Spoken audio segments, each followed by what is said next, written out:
வணக்க மக்களே, சற்று முன் வெளியான முக்கியமான அறிவிப்பு. மத்திய அரசு தீபாவளி அன்று பொதுமக்களுக்கு மிகப்பெரிய பரிசு காத்திருக்கிறது அப்படின்னு அறிவிப்பு வெளியிட்டிருந்தாங்க. அதற்கு இணையாக தமிழ்நாட்டின் மாநில அரசும் 5000 ரூபாய் கொடுக்கிற அறிவிப்பை தீபாவளி அன்று வெளியிட போறதா சொல்லியிருக்காங்க. யாருக்கெல்லாம் இந்த 5000 ரூபாய் பணம் கிடைக்கும், எப்போது தரப்போறாங்க அப்படிங்கிற கூடுதலான தகவல்களை எல்லாம் தெரிஞ்சுக்க இந்த வீடியோவை ஸ்கிப் பண்ணாம கடைசி வரைக்கும் பாருங்க. அப்பதான் நாங்க சொல்லக்கூடிய தகவல்கள் முழுசா உங்களுக்கு தெரியும். இப்ப வாங்க வீடியோக்குள்ள போயிடலாம். மக்களே, நாட்டு மக்களுக்கு தீபாவளி என்று மிகப்பெரிய பரிசு காத்திருக்கிறது. ஜிஎஸ்டி வரி குறைக்கப்படும், அத்தியாவசிய பொருட்கள் மீதான வரிகளில் மாற்றம் இருக்கும் அப்படின்னு பிரதமர் நரேந்திர மோடி சுதந்திர தினத்தன்று அறிவித்ததற்கு போட்டியாக பொங்கல் பரிசு தொகுப்பு அறிவிப்பை தீபாவளி நாளில் தமிழக அரசு வெளியிட இருக்காங்க.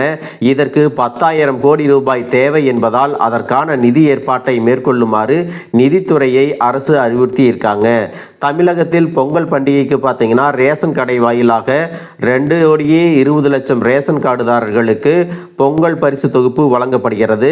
வரும் 2026 சட்டசபை தேர்தலுக்கு இன்னும் 7 மாதங்களே உள்ளன. இந்த தேர்தலில் கூட்டணி கட்சிகளுடன் சேர்ந்து 200 தொகுதிகளில் வெற்றி பெற்று ஆட்சியை தக்க வைக்க ஆளும் கட்சியான திமுக அரசு முடிவு செஞ்சிருக்காங்க.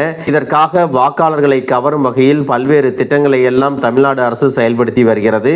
இதன் அடிப்படையில் பார்த்தீங்கன்னா வரும் பொங்கலுக்கு ரேஷன் கார்டுதாரர்களுக்கு தலா 5,000 ரூபாய் வழங்க முடிவு செஞ்சிருக்காங்க.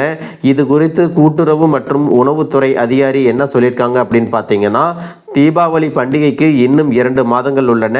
ஆனால் அதற்கு முன்னதாகவே டெல்லியில் சமீபத்தில் நடந்த சுதந்திர தின விழாவில் உரையாற்றிய பிரதமர் நரேந்திர மோடி, நாட்டு மக்களுக்கு தீபாவளி என்று மிகப்பெரிய பரிசு காத்திருக்கிறது. ஜிஎஸ்டி வரிகள் குறைக்கப்படும், அத்தியாவசிய பொருட்கள் மீதான வரிகளும் குறைக்கப்படும் அப்படின்னு சொல்லியிருந்தாங்க. இந்த அறிவிப்பை பற்றி தான் தற்பொழுது பலரும் பேசிட்டு வராங்க. அதனோடு போட்டி போடும் வகையில் பொங்கலுக்கு 2 மாதங்களுக்கு முன்பே, அதாவது அக்டோபரில் தீபாவளி சமயத்தில் பொங்கல் பரிசாக 5,000 ரூபாய் வழங்கப்படும் அப்படிங்கிற அறிவிப்பை தமிழ்நாடு அரசு வெளியிட இருக்கிறதா சொல்லியிருக்காங்க. இதனால் தமிழ்நாடு அரசுக்கு 10,000 கோடி ரூபாய் செலவாகும்.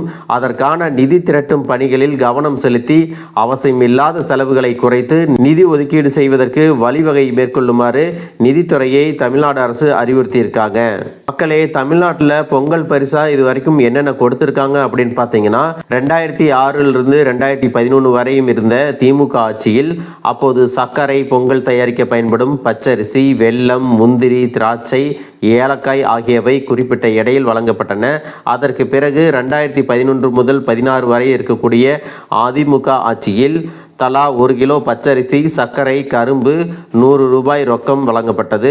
அதன் பிறகு 2016 முதல் 2021 வரை இருந்த அதிமுக ஆட்சியில் மளிகை தொகுப்புடன் 1000 ரூபாய் வழங்கப்பட்டது. குறிப்பாக கடந்த 2021 பொங்கலுக்கு அந்த ஆண்டில் நடந்த சட்டசபை தேர்தலை முன்னிட்டு கார்டுதாரர்களுக்கு தலா 2,500 ரூபாய் வழங்கப்பட்டது.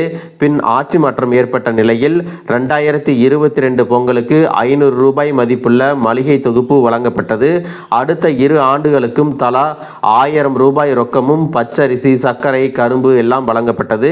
இந்த ஆண்டு பார்த்தீங்கன்னா பொங்கலுக்கு ரொக்கம் இல்லாமல் பச்சரிசி, சர்க்கரை, கரும்பு மட்டுமே வழங்கப்பட்டன. இப்படி இருக்கக்கூடிய சூழ்நிலையில் 2026 தைப்பொங்கல் அன்று பொதுமக்களுக்கு மிகப்பெரிய பரிசு காத்திருக்கிறது அப்படிங்கிற அறிவிப்பையும் வெளியிட்டிருக்காங்க. மக்களே, எந்த தகவல் உங்களுக்கு ரொம்பவே பயனுள்ளதாக இருந்திருக்கும் அப்படின்னு நினைக்கிறேன். இது போன்ற அரசு அறிவிக்கிற அனைத்து உண்மை அப்டேட்களையும் தெரிஞ்சுக்க நம்ம சேனலை சப்ஸ்கிரைப் பண்ணுங்க. வீடியோ பிடிச்சிருந்தா ஒரு லைக் பட்டனையும் தட்டி விட்டுருங்க. தேங்க்யூ ஃபார் வாட்சிங்.